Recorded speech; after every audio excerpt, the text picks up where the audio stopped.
1914 সালে তারা সুপরিকল্পিতভাবে প্রথম বিশ্বযুদ্ধ ঘটায় এবং খেলাফতটা ডিস্ট্রয় এবং আরও একটা কাজ করে, ব্রিটেনের সহযোগিতা নিয়ে তারা সারা বিশ্বের ইহুদিদেরকে নিয়ে আসে এবং জেরুজালেমে অবৈধ ইহুদি বসতি স্থাপন করে, ফিলিস্তিনের মা বোনদেরকে ধর্ষণ করে, তাদেরকে বের করে দেয় এবং আমাদের ভূমি ল্যান্ড তারা কেড়ে নেয়। উম্মাহ তখনও নিশ্চুপ, উম্মাহ এখনও নিশ্চুপ। তারপর 1914 থেকে 1948 এই যে সময়টুকুতে তারা কি করে জানেন? তারা সারা বিশ্বের সমস্ত সোনা আর রূপা তারা কক্ষীভূত করে। তারা আমাদেরকে কাগজের টাকা দেয় আর আমরা ওদেরকে সোনা দিই। আমরা সোনা দিয়ে ওদের কাছ থেকে ডলার কিনে নিয়ে আসি আর ওরা সোনা নিয়ে কাগজ দেয়। কত ইন্টেলেক্ট আমাদের, কত বুদ্ধি! আর আজকে ইসরায়েল তাদের রাষ্ট্রের মধ্যে সোনার কয়েন আর রূপার কয়েন চালু। এই সময়টুকুর মধ্যে তারা ইকোনমিক্যালি স্ট্রং হয়। তারা সারা বিশ্বের অর্থ কক্ষীভূত করে, সোনা কক্ষীভূত করে, রূপা কক্ষীভূত করে। তারা সারা বিশ্বের মিলিটারি নিয়ন্ত্রণ করে, তারা সারা বিশ্বের সায়েন্স নিয়ন্ত্রণ করে, টেকনোলজি নিয়ন্ত্রণ করে, সারা বিশ্বের পলিটিক্স তারা নিয়ন্ত্রণ করে। মুসলিম উম্মাহকে বিভক্ত করে দিয়ে 57টা রাষ্ট্র তৈরি করে। প্রত্যেকটা রাষ্ট্রে তারা ডেমোক্রেসি ঢুকায়, সেকুলারিজম ঢুকায়, কমিউনিজম ঢুকায়, উম্মাহকে বিভক্ত করে ছেড়ে দেয়। এই 40 বছরে তারা এই হোমওয়ার্কসটা করে ফেলে। তারপরে গিয়ে তারা দ্বিতীয় বিশ্বযুদ্ধ লাগায়। এটা অ্যাক্সিডেন্টালি হয়নি, এটাকে সুপরিকল্পিতভাবে করা হয়েছে। এটার উদ্দেশ্য কি ছিল? সেকেন্ড ওয়ার্ল্ড ওয়ারের উদ্দেশ্য ছিল নতুন একটা রাষ্ট্রকে রুলিং স্টেটে পরিণত করা। নতুন একটা রাষ্ট্র যাকে কেউ কখনো চিনত না, সম্পূর্ণ নতুন। এই 40 বছরে তারা একটা রাষ্ট্রকে লালন পালন করতে থাকে। এত বেশি শক্তি তাদেরকে দেয়, অর্থ, সম্পদ, সামরিক অবস্থা, সক্ষমতা, সব কিছু তাদেরকে দেয় একটা রাষ্ট্রকে, যাকে আগে কেউ কখনো চিনত না। দ্বিতীয় বিশ্বযুদ্ধের পর দেখা যায় সেই রাষ্ট্রটা হঠাৎ করে বিশ্বের বুকে মাথা তুলে দাঁড়ায়, যাকে আগে কেউ চিনত না। তার নাম ইউএসএ বা আমেরিকা। আমেরিকা যদি ব্রিটেনকে সহযোগিতা না করত, তাহলে সেকেন্ড ওয়ার্ল্ড ওয়ারে কখনো ব্রিটেন জিততে পারতো না। হঠাৎ করে যে এটাকে বলা হয় চোজেন হর্স, মানে গোপনে একটা অস্ত্রকে লালন পালন করতে থাকে, যখন প্রয়োজন হবে তখন এটাকে আমি মাঠে নিয়ে আসবো। এরপর তারা আমেরিকাকে মাঠে নিয়ে আসে এবং ব্রিটেনকে সরায় দেয়। ব্রিটেন গন, তাদের পাউন্ড শেষ, তাদের ব্যাংকিং সিস্টেম শেষ। এবার আসলে আমেরিকা, নতুন স্টেট 1948 সাল থেকে। এবার আমেরিকা এমন শক্তি দেখায়, ওর কাছে নিউক্লিয়ার পাওয়ার আছে, সায়েন্স আছে, টেকনোলজি আছে, ব্যাংকিং সিস্টেম আছে, ডলার আছে, এভরি সিঙ্গেল সেক্টর যেটা দরকার সব কিছু আমেরিকার কাছে থাকে। আপনি কি মনে করছেন এটা অ্যাক্সিডেন্টালি হয়ে গেছে? নো, এর পিছনে একজন মাস্টার মাইন্ড আছে। এবার আমেরিকা এখন পর্যন্ত সারা বিশ্বকে রুল করছে, যদিও এর বয়স এখন শেষের দিকে, এখন বার্ধক্যে চলে আসছে। ওর ডলার কয়দিন পর কলাপস করবে, এই ব্যাংকিং সিস্টেমটা কলাপস করবে, কোনো অ্যাকাউন্ট থাকবে না, কোনো ব্যাংক অ্যাকাউন্ট থাকবে না পুরো বিশ্বে, কারণ পুরো বিশ্বে ডলার থাকবে না। সমস্ত টাকা হয়ে যাবে ইলেকট্রনিক মানি এবং এই টাকাগুলোর উপরে গভর্নমেন্টের কোনো রকম নিয়ন্ত্রণ থাকবে না। এটা সামনে আসতে যাচ্ছে। যখন এভাবে আসলো তখন আরেকটা ঘটনা ঘটলো। সে জাতিসংঘ তৈরি করলো, সে IMF তৈরি করলো, ইন্টারন্যাশনাল মনিটারি ফান্ড। জাতিসংঘ তৈরি করার মধ্য দিয়ে সে সারা বিশ্বকে একটা পরিবারের মধ্যে অন্তর্ভুক্ত করলো এবং একা রুল চালালো, সারা বিশ্বকে একটা অর্ডার দিবে, সারা বিশ্ব ফলো করবে। এটা created by the Zionist movement. তারপর তারা এমন একটা ব্যাংকিং সিস্টেম তৈরি করলো যে ব্যাংকিং সিস্টেম দিয়ে তারা সারা বিশ্বে একটা ডলার চালু করলো এবং সবাই এই ডলারকে মেনে চলতে বাধ্য। দেখেন সারা বিশ্বকে ফলো করছে। শাসন, অর্থনৈতিক শাসন। আমরা স্লেভ, আমরা দাস, আমরা জাতিসংঘের দাস, আমরা ওদের মনিটারি সিস্টেমের দাস। তারা দেশগুলোকে বিভক্ত করলো, আমাদের এই যে ডেমোক্রেসি ছড়াই দিল, সেকুলার কনসেপ্ট ছড়ালো, এডুকেশন সিস্টেমটাকে করাপ্টেড করে ফেললো, ব্যাংকিং সিস্টেমকে করাপ্টেড করে ফেললো, পুরো মুসলিম উম্মার শক্তি তারা শেষ করে ফেললো বিগত 70 বছরে। এবং সর্বশেষ এখন যে স্টেজটা আসতেছে, এখানে দেখা যাচ্ছে যে সারা বিশ্বের এই রুলিং স্টেট আমেরিকা এখন আস্তে আস্তে আস্তে আস্তে তার শক্তি হারাচ্ছে এবং নতুন একটা শক্তি সারা বিশ্বে ইমার্জ করতেছে, যে শক্তিটা হচ্ছে ইসরায়েল। এখন ইসরায়েলের কাছে এমন অর্থ আছে যেটা সারা বিশ্বের কারো কাছে নাই। এখন ইসরায়েলের কাছে এমন অস্ত্র আছে যেটা সারা বিশ্বের কারো কাছে নাই। এখন তাদের কাছে এত প্রপার্টি সম্পদ আছে যেটা সারা বিশ্বের কারো কাছে নাই। ওদের কাছে এখন তেল আছে, ওদের কাছে সোনা আছে, ওদের কাছে রূপা আছে, ওদের কাছে পুরো ব্যাংকিং সিস্টেম আছে। নতুন একটা শক্তি পৃথিবীতে আবির্ভূত হচ্ছে, এবং এই শক্তির কাজটা কি হবে? আমেরিকাকে আমরা যেভাবে দেখছি, এই শক্তি তার চেয়ে 1000 গুণ বেশি শক্তি নিয়ে পৃথিবীতে আসবে। আমি 5 মিনিটে শেষ করছি। আরও 1000 গুণ বেশি শক্তি নিয়ে পৃথিবীতে আসবে। এমন অর্থ সারা বিশ্বকে দিবে যেটা বিশ্ব কখনো কল্পনা করেনি। কোনো কাগজের টাকা থাকবে না। সারা বিশ্বকে সে এমন অর্থ দিবে যাতে করে সারা বিশ্বের মানুষকে দাসে পরিণত করা যায়। সে সারা বিশ্বকে এমন অস্ত্র দেখাবে যেটা সারা বিশ্ব কখনো কল্পনা করেনি। যখন আমেরিকা পারমাণবিক বোমা ফেলেছিল, কেউ কল্পনা করতে পারেনি যে পারমাণবিক ওয়েপন্স আবার কী জিনিস। এখন তাদের কাছে এমন এমন কিছু অস্ত্র আছে যেটা সারা বিশ্বের কেউ জানে না। তারা সারা বিশ্বের গোল্ড ও প্রপার্টি কক্ষীভূত করেছে। একটা হিসেব বলছে সারা বিশ্বের 100% সম্পত্তির 70% ওদের কাছে থাকে। তাদের সংখ্যা মাত্র 1,40,00,000। মূল কথা হচ্ছে তারা এমনভাবে সারা বিশ্বে আবির্ভূত হবে যেটা সারা বিশ্ব কখনো কল্পনা করেনি। এটা অলরেডি হয়ে গেছে। তারা এখন ইসরায়েল থেকে, জেরুজালেম থেকে, যেটাকে রিসেন্টলি রাজধানী ঘোষণা করা হলো, এখান থেকে সারা বিশ্বের পলিটিক্স নিয়ন্ত্রণ করছে। সারা বিশ্বের পলিটিশিয়ানরা তাদের স্লেভ, তাদের দাস। কারো স্বাধীনভাবে পলিটিক্স করার কোনো স্বাধীনতা নাই।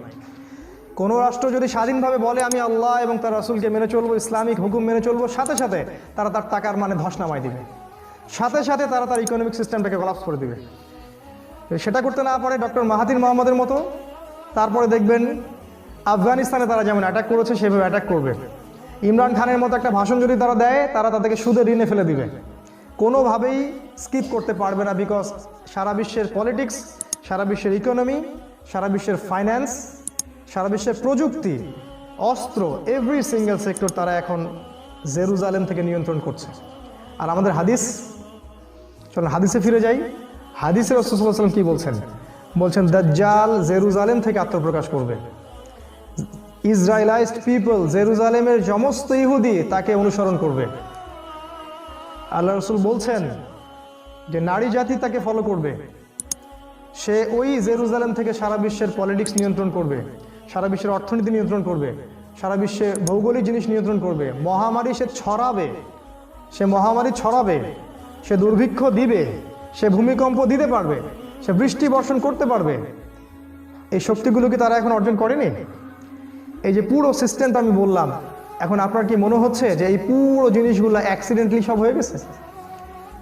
এর পিছনে একজন মাস্টার মাইন্ড কাজ করছে। সেই মাস্টার মাইন্ডই হচ্ছে দাজ্জাল। তার আগমনের সময় খুব ক্লোজ।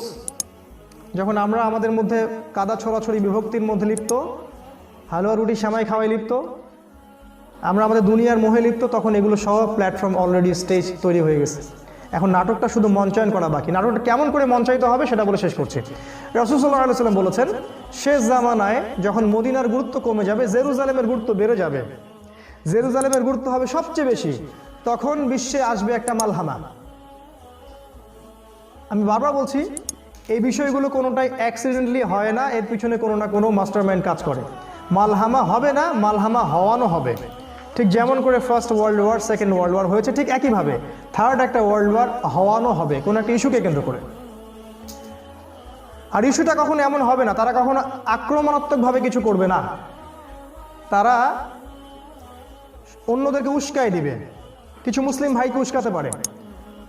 তারা যখন ইসরায়েলকে অ্যাটাক করবে, ইসরায়েলের হাতে মিডিয়া আছে, বিবিসি, CNN সব কিছু ওদের হাতে, ন্যাটো ট্যাটো সব ওদের হাতে। ওরা বিশ্বকে দেখাবে যে আমরা আসলে সন্ত্রাসের বিরুদ্ধে যুদ্ধ করছি, আমরা নিজেদের আত্মরক্ষার স্বার্থে এটা করছি। এভাবে তারা যুদ্ধের সূচনাটা করবে। আল্লাহ রাসূল বলছেন, মালহামা যখন শুরু হবে, তখন সারা বিশ্বের প্রতি 100 জনের মধ্যে 99টা মানুষ মারা যাবে। ইন্না লিল্লাহি ওয়া ইন্না ইলাইহি রাজিউন। রাসূলের কথা, ফেরার কোনো বুদ্ধি নাই। 100 জন ফাইটারের মধ্যে 99টা ফাইটার মারা যাবে এই মালহামায়। তিনি বলছেন, বিশ্বটা ছোট হয়ে আসবে, ইসরায়েলের রাষ্ট্রটা প্রশস্ত হবে। ইসরায়েল সামনে মিশরও দখল করতে পারে, ইরাক, ইরানও দখল করতে পারে, লেবানন, জর্ডান, এগুলো তারা দখল করে ফেলবে, তাদের টেরিটরি এক্সপ্যান্ড করবে। মালহামা যখন শুরু হবে, তখন তিনি বলছেন, তখন তাদের এই পরিকল্পনার বিরুদ্ধে আল্লাহ পাক একটা শক্তিকে দাঁড় করাবেন। আমাদের জন্য একটা সুসংবাদ হচ্ছে, আল্লাহ রাসূল বলেছেন, পূর্ব দিক অর্থাৎ আমাদের দিক, বাংলাদেশ, পাকিস্তান, আফগানিস্তান, এই জায়গাটা থেকে, ইন্ডিয়া, মালয়েশিয়া, ইন্দোনেশিয়া, এই পুরো কন্টিনেন্ট যেটাকে আমরা খোরাসান বলি, স্পেশালি আফগানিস্তান, এখান থেকে একটা দল ইমার্জ করবে। কিছু কিছু ভাই বের হবেন মুজাহিদ, তারা ইমামুল মাহদির সাথে যোগ দিবে যখন ইমামুল মাহদি ইমার্জ করবেন। এই যুদ্ধটা সম্পর্কে রাসূল বলছেন এটা এত এত ডেভাস্টেটিং হবে যে একটা শহরও হয়তো বাকি থাকবে না যেই শহর এই যুদ্ধের মাধ্যমে ইফেক্টেড হবে না। হয় সরাসরি ইফেক্টেড হবে অথবা অবরোধের মুখে পড়বে। দলিল কোরআনেও আছে, আল্লাহ পাক বলেছেন ওয়াইম মিন ক্বরিয়াতিন ইল্লা নাহনু মুহলিকুহা ক্বাবলা ইয়াউমিল কিয়ামাহ, কিয়ামতের আগেই এমন কোন শহর নাই যেটা আমি আল্লাহ ধ্বংস করব না। কিয়ামতের আগেই এমন কোন শহর নাই যেটা আমি ধ্বংস করে দিব না। ক্বাবলা ইয়াউমিল কিয়ামাহ, কিয়ামতের আগেই, কিয়ামতের দিন না। এর জন্য অপেক্ষা করছে একটা পারমাণবিক যুদ্ধ, নিউক্লিয়ার ওয়ার। এবং যারা বিশ্বের পলিটিক্স এবং জিও পলিটিক্স নিয়ে পড়াশোনা করেন তারা জানেন বিশ্ব এখন একটা এই জায়গার মুখোমুখি হয়ে আছে। যে কোনো সময়, যে কোনো মুহূর্তে ইসরায়েল তাদের স্বার্থে এই যুদ্ধটা শুরু করবে এবং শুরু করার সময় তারা বলবে আমরা সন্ত্রাসের বিরুদ্ধে যুদ্ধ করছি, আমাদের আত্মরক্ষার জন্য আমরা যুদ্ধ করছি। তারা বলবে না আমরা এগ্রেসিভলি যুদ্ধ করছি, না, তারা এত বোকা না। 100-150 বছরের প্ল্যান তারা এখন বাস্তবায়ন করেছে, কারণ তাদের অ্যাম্বিশন হচ্ছে তারা জেরুজালেম থেকে বিশ্ব শাসন করবে এবং সেটা তারা করবেও, কিন্তু সেটা নকল মাসিহ দাজ্জালের হাত ধরে, সত্যিকারের মাসিহের হাত ধরে নয়।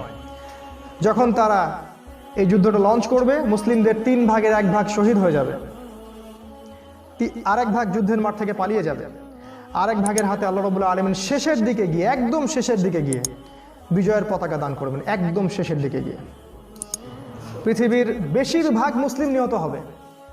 আমাদের মা বোনদের কি হবে আমরা জানি না।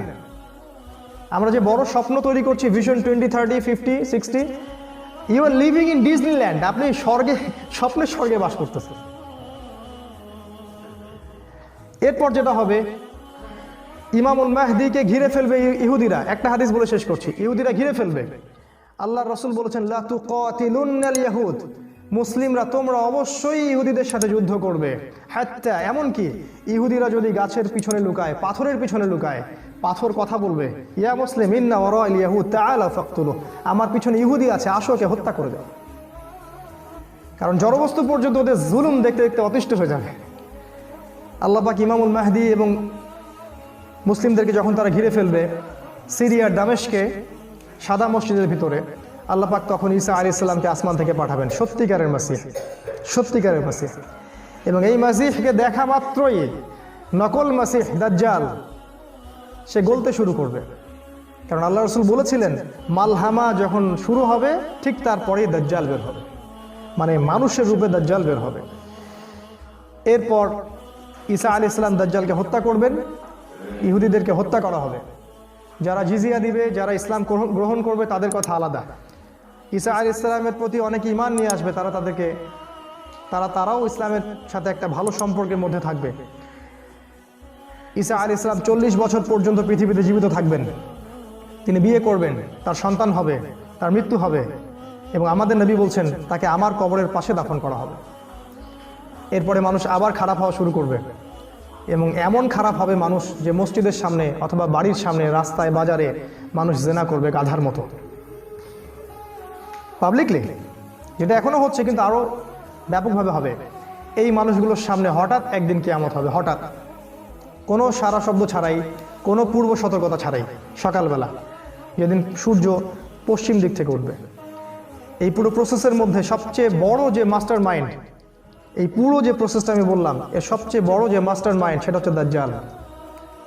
আমাদেরকে চিনতে হবে দাজ্জাল কে, দাজ্জাল কারা, দাজ্জালের অনুসারী কারা, কে তাদের দাজ্জালের পক্ষ হয়ে সারা বিশ্বে কাজ করছে, এগুলো আমাদেরকে চিনতে হবে, বুঝতে হবে ওর প্ল্যানগুলো কি। কেন উম্মাহ বিভক্ত হয়ে গেল, কেন এডুকেশন সিস্টেমটা করাপ্টেড হয়ে গেল, কেন ব্যাংকিং সিস্টেম আসলো, কেন সুদ আসলো, প্রত্যেকটা বিষয়ের পিছনে একটা কারণ আছে, সেই কারণটা দাজ্জাল। আর এটা আপনি তখনই বুঝতে পারবেন যখন আপনি বাহ্যিক চোখের সাথে সাথে হৃদয়ের চোখ দিয়ে দেখবেন। আর এটা তখনই দেখতে পারবেন যখন আপনি সূরা কাহাফ পড়বেন। সূরা কাহাফ আপনাকে এমন কিছু দিবে যেটাতে আপনার ভিতরে চোখ খুলে যাবে, আপনি ওয়ার্ল্ডকে রিড করতে পারবেন। এখন আমরা কি করব? হালুয়া রুটি সেমাই খাবো আর বাসায় ঘুমিয়ে থাকবো আর কাদা ছড়াছড়ি করব। কাজ আছে অনেক। ইলম, প্রথম কাজ ইলম অর্জন করতে পারি, এটা প্রথম কাজ, বেসিক ইলম ছাড়া আপনি কিছু রিড করতে পারবেন না। সেকেন্ড হচ্ছে ইলম অনুযায়ী আমল। ইলম অনুযায়ী আমল না করলে আধ্যাত্মিকত্ব আসবে না, হৃদয়ের চোখ খুলবে না। তৃতীয়টা হলো পরিবার গঠন। যতদিন পর্যন্ত শহরে সাস্টেইন করতে পারি করি, একটা সময় আসবে শহরে থাকা পসিবল হবে না। আজকে থেকে 10 বছর পর আপনি বলবেন যে আদনান ভাই একদিন দাঁড়িয়ে এখানে খুতবা দিয়েছিল আমাদের সামনে, এই কথাটা আদনান ভাই বলেছিল আমাদেরকে, শহরে থাকা পসিবল হবে না। যাদের টাকা পয়সা ব্যালেন্স আছে অনেক দূরের কান্ট্রি সাইডে চলে যান, ওখানে জমি কিনেন, ওখানে মুসলিম কমিউনিটি গড়ে তোলেন। একটা সময় আসবে আপনি শহরে থাকতে পারবেন না। ভেরি রিসেন্ট, 5, 10, 15, আল্লাহ ভালো জানেন, তারও আগে হতে পারে। পরিবারটা গঠন করেন। চতুর্থটা হচ্ছে দাওয়া, মানুষকে সচেতন করেন। এখন শেষ জামানায় যে জিনিসগুলো বেশি আলোচনা করা দরকার সেগুলো নিয়ে সেমিনার করেন, খুতবা অ্যারেঞ্জ করেন, মানুষ সচেতন হোক সামনে কি হতে যাচ্ছে। পঞ্চম, কমিউনিটি গড়ে তোলা। আমাদের মাঝে অনেক জায়গায় অনেক ইখতিলাফ আছে, আমরা জানি সেটার কথা। মেজর ইখতিলাফ না থাকলে, যেগুলো মেজর সেগুলো না থাকলে ছোট ছোট বিষয়গুলো এখন এড়িয়ে চলে, মানুষকে একটা জায়গায় নিয়ে আসার চেষ্টা করেন। কারণ যখন তারা আমাদেরকে নিধন করবে কেউ দেখবে না, ওরা কখনো দেখবে না কে শিয়া আর কে সুন্নি, কে হানাফি আর কে আহলে হাদিস, কে দেওবন্দি কে বেরলবি, কে অমুক দল কে তমুক দল, এটা তারা কখনোই বাজ বিচার করবে না। তারা শুধু দেখবে আমি মুসলিম কিনা, মালহামায় তারা দেখবে যে আমরা মুসলিম কিনা, ব্যাস, দ্যাটস অল। তারা আর কিচ্ছু দেখবে না। কে হানাফি, কে শাফেঈ, কে হাম্বলি, কে আহলে হাদিস, কে চরমনাই, কে তাবলিগ, কে জামাত ইসলাম, কিচ্ছু তারা দেখবে না, কিছুই না। তারা শুধু দেখবে আমি মুসলিম কিনা। সারা বিশ্বের দিকে তাকায় দেখেন না, আজকে সারা বিশ্বের যেখানে মুসলিম সেখানেই ইন্ধন। তারা কেউ দেখতে চায় না আমরা কোন মাযহাবের, কোন তরিকার, কোন দলের, কোন সংগঠনের, কেউ দেখতে চায় না। এটা আমরা দেখি, আমরা বোকার স্বর্গে বাস করছি। কমিউনিটি করতে হবে। তারপর অর্থনীতি। আমি আমার এক ভাইকে বলেছিলাম সেদিন, ভাই এখনও মসজিদেই বসে আছেন, নাম বলছি না, আমি বলেছিলাম এখন সর্বশেষ অস্ত্র হচ্ছে কৃষিভিত্তিক অর্থনীতি। একটা রাস্তা খোলা আছে আমাদের সামনে, কারণ পুরো ইকোনমিক সিস্টেমটা করাপ্টেড। আমাদেরকে ওইদিকে ফোকাস করতে হবে। সোনা কিনে রাখতে পারেন, রূপা কিনে রাখতে পারেন, জমি কিনে রাখতে পারেন, ব্যাংকে টাকা রাখবেন না, ব্যাংক কলাপস করবে। তারপর সবার মাঝে এই যে হৃদ্যতা তৈরি করার মধ্য দিয়ে একটা কমিউনিটি গড়ে তোলা, যারা আল্লাহর পথে জান মাল ব্যয় করে এই সিচুয়েশনেও বুক ফুলিয়ে সাহসের সাথে মানুষকে সচেতন করবে, আল্লাহর পথে কাজ করবে। আর যদি কাজ করতে করতে করতে করতে তারা আর শেষমেশ করতে নাই পারে সব ধরনের চাপের কারণে, তখন তারা আসহাবুল কাহাফের মতো শহর ছেড়ে চলে যাবে, হিজরত করবে এমন জায়গায় যেখানে নিরাপদ পানি আছে, বাতাস আছে, থাকার জায়গা আছে, সারভাইভ করতে পারে এই জায়গায়। কারণ সূরা কাহাফ কেন আপনাকে দাজ্জাল থেকে বাঁচাবে জানেন? কারণ সূরা কাহাফের ওই আসহাবুল কাহাফের মতো যদি ইনিশিয়েটিভ আমরা নিতে পারি তাহলে কেবল দাজ্জাল থেকে বাঁচতে পারবেন, তার আগে নয়। তারা সর্বশেষ পর্যন্ত চেষ্টা করেছিলেন আসহাবুল কাহাফ, এক পর্যায়ে পারেননি, তাদেরকে চলে যেতে হয়েছে। আল্লাহ রাব্বুল আলামিন আমাদেরকে দাজ্জালকে চেনার তৌফিক দান করুন, দাজ্জালের সভ্যতাকে চেনার তৌফিক দান করুন, দাজ্জালের হয়ে যারা কাজ করছে ওদেরকে চেনার তৌফিক দান করুন, দাজ্জালের যে মতবাদ, যে অর্থনীতি, যে পলিটিক্স, এগুলোকে আল্লাহ পাক চেনার তৌফিক দান করুন। আল্লাহ পাক আমাদের বাহ্যিক চোখ এবং হৃদয়ের চোখ খুলে দিন, আমাদের মধ্যে ইলম এবং আমলের একটা মৈত্রী বন্ধন দান করুন আল্লাহ পাক। আল্লাহ রাব্বুল আলামিন আমাদের যে দিনী ভাইরা আছেন, বোনরা আছেন, স্পেশালি যারা ইয়াং, তাদেরকে এই বিশ্বকে বোঝার তৌফিক দান করুন, আগামী সময়গুলোর জন্য প্রিপারেশন নেওয়ার তৌফিক দান করুন। আমাদেরকে জান মাল সময় শ্রম ব্যয় করে আল্লাহর পথে আল্লাহ দাওয়াত এবং জিহাদে লিপ্ত করুন। সর্বশেষ আল্লাহ পাক যদি আমরা শেষমেশ সারভাইভ করতে নাই পারি, নিরাপদ জায়গার ব্যবস্থা আল্লাহ পাক আমাদেরকে করে দিন। আল্লাহুম্মা আমিন। আকুলু কওলি হাযা আস্তাগফিরুল্লাহ লি ওয়া লাকুম ওয়া লিসাইরিল মুসলিমিন। বারাকাল্লাহু লানা ওয়া লাকুম বিল আয়াতিল হাকীম। ইন্নাহু তাআলা জাওয়াদুন কারীম মুবাররাউফুর রহিম।